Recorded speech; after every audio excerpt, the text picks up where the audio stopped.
Hello বন্ধুরা, কাজ করতে বসেছি ঠিকই, বাট অফিসের কাজে আজকে ফাঁকি দিচ্ছি, রাম নাম নিচ্ছি শুধু। মনের মধ্যে জানি না কেন আজ খুবই অশান্তি কাজ করছে। তো যখনই মনের মধ্যে এত অশান্তি কাজ করে শুধুমাত্র বজরং বলি আর রাম নাম নিই আমি। তো এই খাতাটা দেখছেন, এটা আমি আমাদের পাকুড়িয়া সালাসান ধাম থেকে নিয়ে এসেছি। এটা রাম রাম নাম লেখার জন্য। তো ওখান থেকে বলেছে এটা শেষ হয়ে গেলে অবশ্যই আবার এসে নিয়ে যাবে। আমি একদিন লিখেছিলাম 108খানা, তারপর আবার আজকে বসেছি লিখতে। যখনই সময় পাই একটুখানি করে লিখি, চেষ্টা করি। আর অ্যাকচুয়ালি এনেছিলাম 2-3 দিন আগে, ঠিক আছে। এই খাতাটাও খুব ভালো হয়েছে, আলাদাভাবে কোথাও লিখতে হয় না। সেই দিন লিখেছিলাম, আবার আমি আজকে লিখতে বসেছি।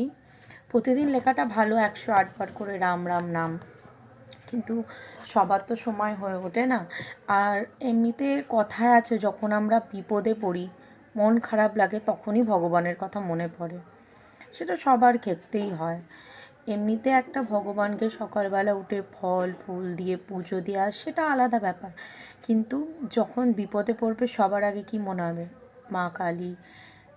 যারা শঙ্করের ভক্ত তারা শিব নাম নেবে, আমি যেরকম বজরং বলি, রাম নাম, সেরকম নানান ভগবানের নাম, দুর্গা মা, অনেকজনের নাম, মানে অনেক ঠাকুরের নাম, যার যেটা ইষ্টদেব, যে যে ভগবানকে মনে প্রাণে মানে বিশ্বাস করে সেই ভগবানেরই নাম নেয়।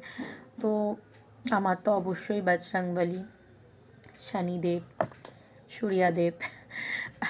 তো আমি এখন রাম নাম নিচ্ছি, কারণ আমি জানি যে বজরং বলির কাছ থেকে যদি আমি কিছু চাই সেটা আমাকে উনি অবশ্যই দেবেন, কিন্তু তার আগে রাম নাম নিতে হবে, রাম রাম।